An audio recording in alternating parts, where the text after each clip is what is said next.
Intention and agenda is very important. I may do good things, but if I'm doing them with the agenda that I'm going to be recognized for them, that I'm going to be appreciated for them, that I'm going to get good things in return, then chances are I am going to be miserable. Because I'm going to be miserable waiting to get my appreciation and acknowledgement and all the good things that are going to come. When they come, chances are they're not going to be as big or enough as I think they should be. But if my agenda of doing good things is for the joy of doing them, and it doesn't mean that the things themselves are so joyful, doesn't mean the actual work is always so joyful, but simply the joy of being in service. I may be sweeping the floor, I may be cleaning toilets, I may be cutting vegetables in the kitchen, I may be designing brochures, I may be stuffing envelopes, I may be going door to door raising money for an organization. I could be doing any one of a million things. Could be making sandwiches for the poor. I could be doing literally an infinite number of things. Not all of those things in and of themselves is particularly enjoyable. But if I'm able to take joy in being of service, then that service becomes its own reward. So if I'm looking for what is going to come back for me, Pujya Swamiji always says, we always ask what for me. And really what we need to ask is what through me. So if I'm doing good work, but my question is what for me? What am I going to get out of this? It may be fully volunteer work. But I'm expecting somebody's going to notice, somebody's going to love me for it, whatever it may be. It could be a conscious expectation or a very deep-seated unconscious expectation. Then I'll be worthy. Then I'll be enough. Then my existence will matter. It may be very, very deep and subtle. But as long as we're looking for something from someone else, if this person appreciates me, acknowledges me, then I feel okay, then I feel worthy. When I get it, great. I don't get it, I don't feel great. So the service when you're doing good things has to be its own reward. If you're serving people, the benefit you're giving them, whether they acknowledge you or not, whether they even know you're the one who did it or not. But simply knowing, kids have sweaters today who didn't have sweaters yesterday. Kids have a school today who didn't have a school yesterday. They don't know we did it. We may not have gone personally and handed out every sweater. But just the awareness. The kids who were shivering yesterday or today not shivering. That brings joy. And the flip side of it is, as you say, people who do wrong things seem happy. I would disagree with you.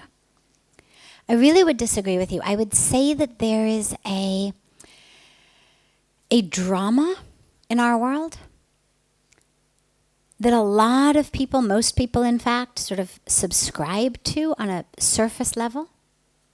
And the drama is that having money, being rich, having big things, being successful, being powerful, that these are the good things in life. And so people who have them typically may act like, yeah, everything's great, because they know we have to act like everything's great. We're the rich people in the community. I'm the head, I'm the boss. If the CEO of a company walks into a boardroom and, puts his or her head in their hands and says, oh my God, I'm so depressed, do any of you guys know what to do? The company's going to fall apart. People are going to be like, well, you can't be CEO. You need to guide us. You're supposed to know what's going on here. You have to have it together. And so there's a whole drama that we've created based on the myth that these are the things that bring happiness. which means that if you have them, yeah, you better be happy. My whole illusion of my life and everything I think I'm working for is based on the illusion that when I get those things, I'm going to be happy. You have them, you better look happy, or my whole life is a question mark. And so, should you be rich or beautiful or famous or powerful or whatever it is, and dare to not be happy, what you tend to get is, what do you have to be miserable about? Like, you've got everything. And that's not a very compassionately open space for someone to be honest themselves, which is why people tend not to share it. But what I can tell you from traveling around the world and meeting so many people of every walk of life is so frequently, you find yourself in the homes of the richest people in the community, and everybody's there at the home, and there's a gathering, and there's many, many Mercedes lining the driveway, and it's a mansion, and people are there, and they look really happy, decked out in the best clothes, and then people leave, and the doors close, and they fall at Puja Swamiji's feet sobbing because they're miserable. But they're embarrassed to be miserable because they have everything. So don't make any assumptions, actually, about how deeply happy people are. The other last piece that I would give you about this is, if you were really happy, you wouldn't do wrong things. And the reason that I know this is, I'm a scientist by academic background, and I love science, and I kind of move through the world in my mind, just subtly running many, many experiments simultaneously, and just watching and listening and looking and paying attention and wondering and thinking.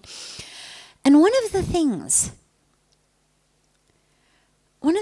that I've noticed that I'm pretty sure is true is, when you're happy, you make people around you happy. When you are deeply in peace within yourself, you spread that. You know, Puja Swamiji, again, he's got a beautiful quote. He always says, when you are in peace, you share peace, and you exude peace, and you manifest peace. And when you're in pieces, you share and manifest and exude pieces. If I'm happy, if I've got an inner experience of my cup flowing over, I don't need to grab from you. I don't need to cheat you. I don't need to betray you. I don't need to step on your head. If, God forbid, there's an inevitable situation in which I think maybe you're going to be hurt, I'm going to do everything I possibly can to soften that blow for you, because I want to share my joy and my peace. That's the nature of joy, is it wants to be shared. This is why when someone smiles at you, you can't help but smile back. They were just smiling. Their joy is, but there's something about a smile that makes us smile. That's the nature of joy. It's actually contagious. So if someone is doing wrong things, if someone is lying, if someone is cheating, if someone is abusing, if someone is betraying, whatever they may be doing, you can be pretty sure that they're doing it from a place of an inner sense of lack. An inner sense of fear, an inner sense of not enoughness, the opposite of my cup runneth over. Because that's what leads to harming others.